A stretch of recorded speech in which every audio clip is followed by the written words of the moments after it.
एक बातमी आलेली आहे, हे काही दिवसापूर्वी बातमी आलेली आहे पेपरला, आणि एक लक्षात घ्या की महत्त्वाची बातमी का बरं आहे. कारण लक्षात घ्या, तुम्ही जर समजा अभ्यास करत आहे एक पॉलिटी या विषयामध्ये, म्हणजे राज्य व्यवस्था या विषयामध्ये जर समजा तुम्ही अभ्यास करत आहे, बरोबर आहे, राज्य व्यवस्था, ठीक, त्यामध्ये तुम्हाला मार्गदर्शक तत्व हे टॉपिक आलेलं आहे, बरोबर. याच मध्ये लक्षात घ्या मार्गदर्शक तत्व,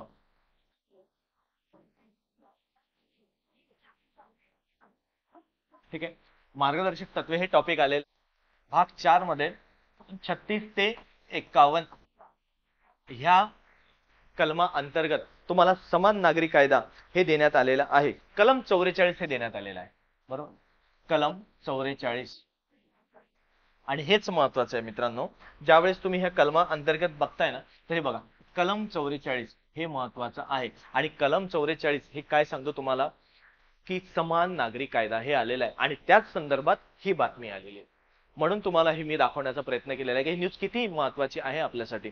म्हणजेच काय, आपण ज्यावेळेस समान नागरी कायदा अभ्यास करतो, फक्त आपण अभ्यासामध्ये गुंतलेला राहतो की समान नागरी कायदा, समान नागरी कायदा, तेवढंच.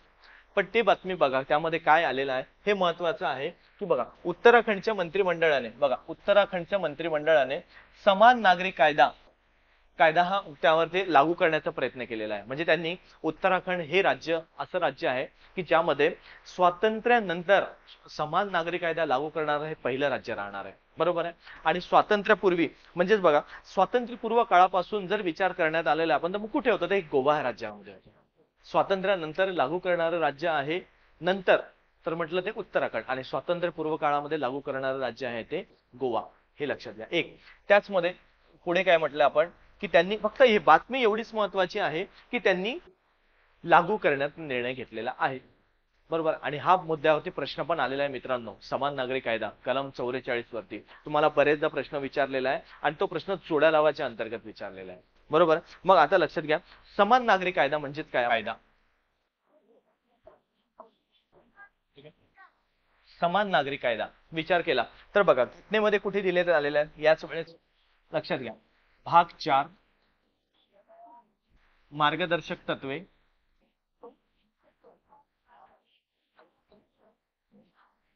आणि ती मार्गदर्शक तत्वांची तरतूद करण्यात आली आहे ती कलम 36 ते 51,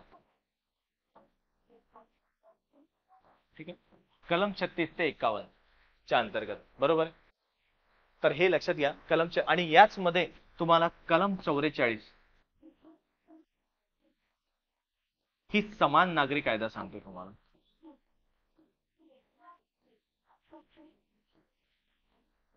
आले लक्षात, हे म्हणजे हीच कलम जे आलेले आहेत समान नागरी कायदा सांगतो आपल्याला कलम, म्हणजेच बघा घटनेमध्ये उल्लेख केलेला आहे. आता हे लक्षात येणं गरजेचं आहे तुम्हाला, म्हणजेच काय, बरोबर. तर म्हणजे जर विचार केला तर यामध्येच कसं असणार की ह्या कायद्याचा कोणत्याही धर्माशी संबंध नसणार आहे, म्हणजे सर्वांसाठी समान असणार आहे. हे म्हणजेच काय, कोणत्याही धर्माशी संबंध नाही आहे या कायद्याचा.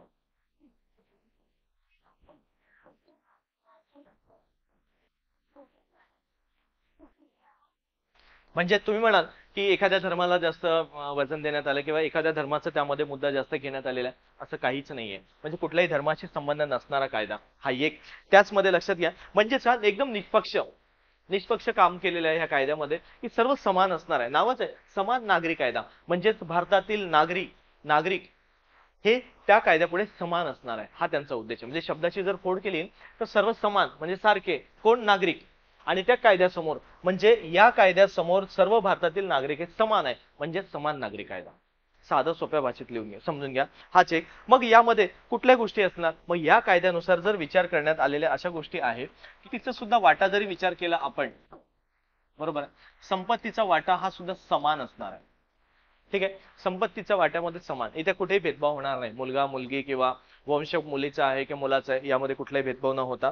त्याच नंतर लक्षात घ्या हे लागू करणारं राज्य, ठीक आहे. पण यावरती लक्षात घ्या मुस्लिम समुदायामध्ये यामध्ये काय करण्यात आलं, एक गोष्ट अशी करण्यात आली त्यामध्येच लक्षात घ्या की आज जर विचार केला तर आपण बघा मुस्लिम आणि ख्रिश्चन आणि पारशी ह्या तिन्ही धर्मासाठी महत्वाचं आहे. लक्षात घ्या मुस्लिम, ख्रिश्चन आणि पारसी तिन्ही धर्मांसाठी जर विचार केला, बघा इथे मुस्लिम, पारसी आणि ख्रिश्चन मुस्लिम, पारसी आणि ख्रिश्चन, बरोबर आहे, या तिन्ही धर्मांसाठी त्यांनी काय करण्यात आलं, एक प्रकारे एक समाजासाठी स्वतंत्र पर्सनल कायदा आहे, बरोबर आहे, एक स्वतंत्र त्यांनी काय करण्यात आलेला आहे, एक स्वतंत्र त्यांचा कायदा करण्यात आलेला आहे, स्वतंत्र असा पर्सनल कायदा आहे त्यांचा.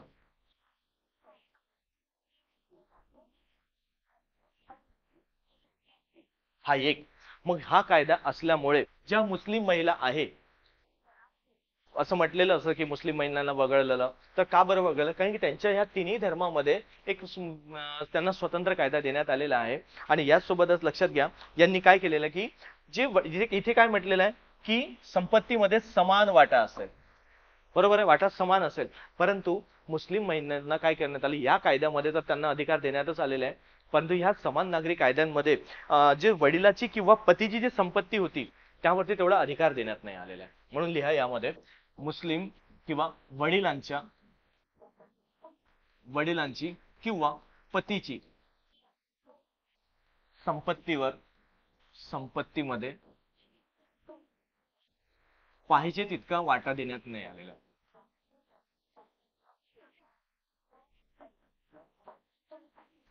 पाहिजे तितका वाटा नाही देण्यात आलेला आहे, हा एक. परंतु यामध्ये मग मुस्लिम महिलांना नाही कमी करण्यात आलेला आहे, परंतु ह्याच कायद्यानुसार जर विचार करण्यात आला तर हिंदू सिव्हिल लॉ नुसार, म्हणजे हिंदू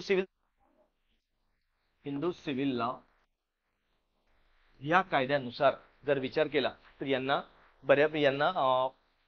म्हणजे जास्त देण्यात आलेला आहे, म्हणजे संपत्तीमध्ये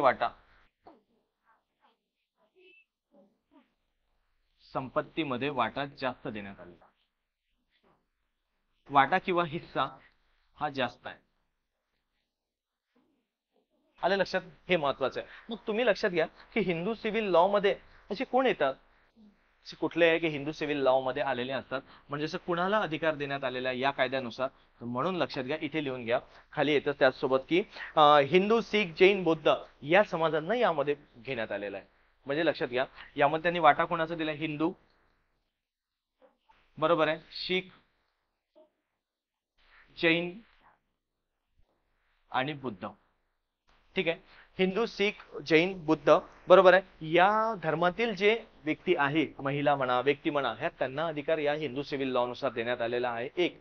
आणि त्यानंतर लगा मुस्लिम आणि पारसी आणि ख्रिश्चन, मुस्लिम, पारसी आणि ख्रिश्चन यांच्यासाठी हा स्वतंत्र पर्सनल हा कायदा वेगळा बनवण्यात आलेला आहे. म्हणून लक्षात घ्या, यांच्यानुसार यांना नियंत्रण देण्यात आलेलं आहे, आणि या कायद्यानुसार हा यांना धर्मातील जे आलेले हिंदू, शीख आणि जैन, बुद्ध हे यांना त्यांना वाटा देण्यात आलेला आहे. हे सर्वात महत्वाचं येते, बरोबर. म्हणजेच काय, लक्षात घ्या. आणि मग यानुसार लक्षात घ्या की आता हे राज्य लागू करणारं पहिलं राज्य म्हणून ते बातमी आलेली आहे की हा समान नागरी कायदा